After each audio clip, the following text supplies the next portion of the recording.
Oi, turma, é a professora Edilane que está falando. Hoje nós vamos falar um pouco sobre linguagem formal e linguagem informal. Então, o que a gente precisa compreender? Que ambas são variantes linguísticas que possuem o intuito, o objetivo de comunicar. No entanto, elas são aplicadas, utilizadas em contextos distintos, certo? É muito importante saber diferenciar essas duas variantes para compreender seu uso em determinadas situações. Quando falamos com amigos, com familiares, utilizamos uma linguagem informal. Entretanto, se estamos numa reunião do nosso trabalho, numa entrevista de emprego ou escrevendo um texto, nós devemos utilizar a linguagem formal.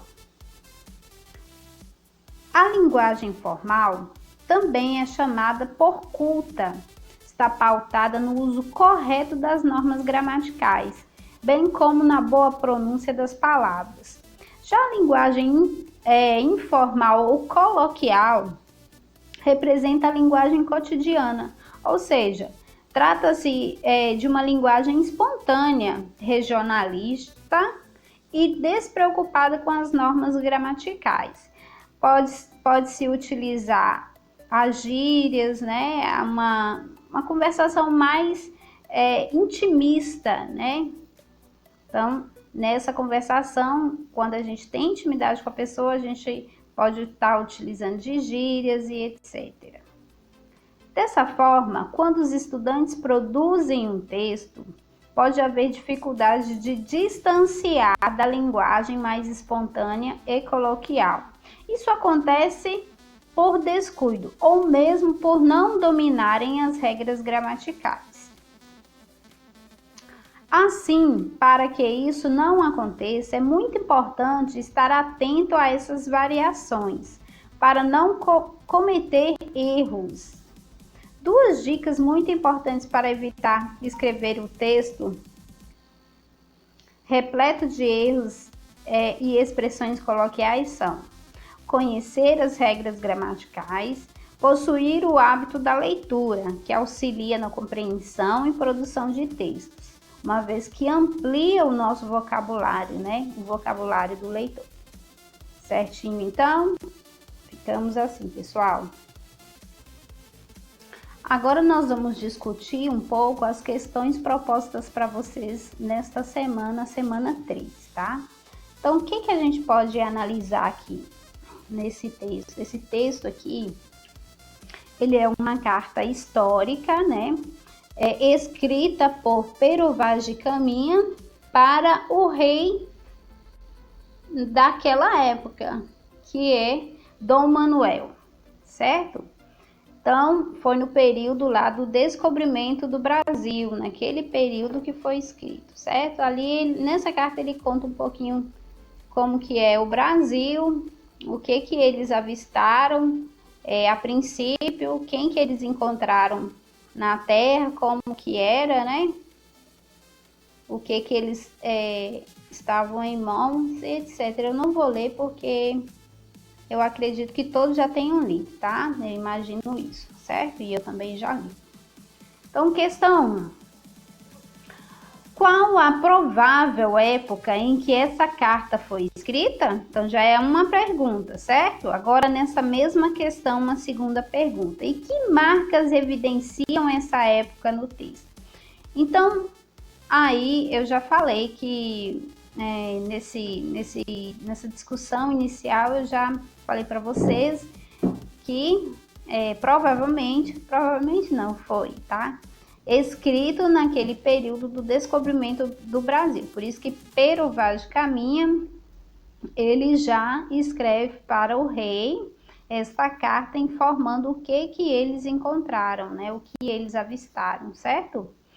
Então, e que marcas evidenciam essa época no texto? Essas marcas aí que essa pergunta ela citou são marcas de oralidade. Quando se fala em marcas de oralidade, ele quer saber se foi a utilização de uma linguagem mais formal ou a utilização de uma linguagem informal. Então, ao ler essa carta, a gente percebe que o português utilizado é aquele português mais antigo, arcaico, né? Pautado numa construção sintática perfeita, utilizada, certo? E naquele vocabulário também antigo, né? Ultrapassado até, arcaico, certo? Então, qual foi a linguagem utilizada aí? Então, a linguagem utilizada aí foi a linguagem formal, até mesmo porque ele estava escrevendo para um rei, né, gente? Então, não tem como ele utilizar uma linguagem diferente do que a linguagem formal, certo? 2. Sim. Então, como que a gente percebe? Pela forma de tratar, né? Quando ele utiliza, assim, Vossa Alteza, esses pronomes de tratamento utilizados. 2. Como Pero Vaz de Caminha se dirige ao rei Dom Manuel? Como que qual que é o pronome de tratamento utilizado aí? Eu não vou falar, certo? É isso que está querendo saber. Que tipo de linguagem foi utilizada nessa carta? A linguagem formal, né? Nós já comentamos aqui muitas vezes, certo?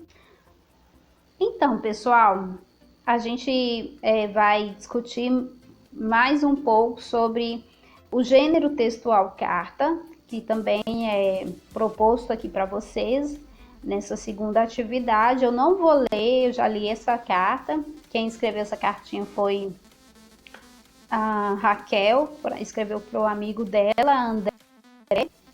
E eu já li, acredito que vocês também já tenham lido, tá? Número 1. Quem escreve a carta e para quem ela está sendo escrita? Quem é que escreve? Quem é o remetente, né? A remetente. E quem que é o destinatário? Para quem esse remetente está escrevendo, né? Essa pessoa está escrevendo. Certo? Então, vocês vão colocar, porque aí não tem condição de falar nada mais. 2. Qual é o grau de intimidade dessas duas pessoas? Qual que é a utilização da linguagem qual a linguagem que é utilizada na realidade, né? A linguagem utilizada aí é uma linguagem formal.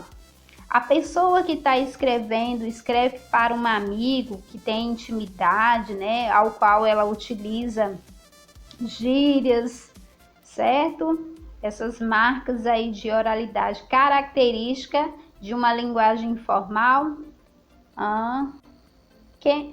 Qual que é o grau de intimidade dessas duas pessoas? Vocês vão colocar aí, certo? 3. A carta foi escrita na linguagem formal ou informal? Quando faz a utilização de gírias, a qual tem algumas aqui inseridas nessa carta, eu estou falando de uma linguagem formal ou informal, gente? Aí vocês vão colocar. Dê exemplos que justifiquem a sua resposta. Então, ao colocar aqui que tipo de linguagem vocês conseguiram definir, aí eu quero, foi pedido, né, para vocês, foi pedido para vocês alguns exemplos que justifiquem a sua resposta. Então, existe algumas gírias dentro da carta que você pode colocar, viu? Transcrever aí. Beleza?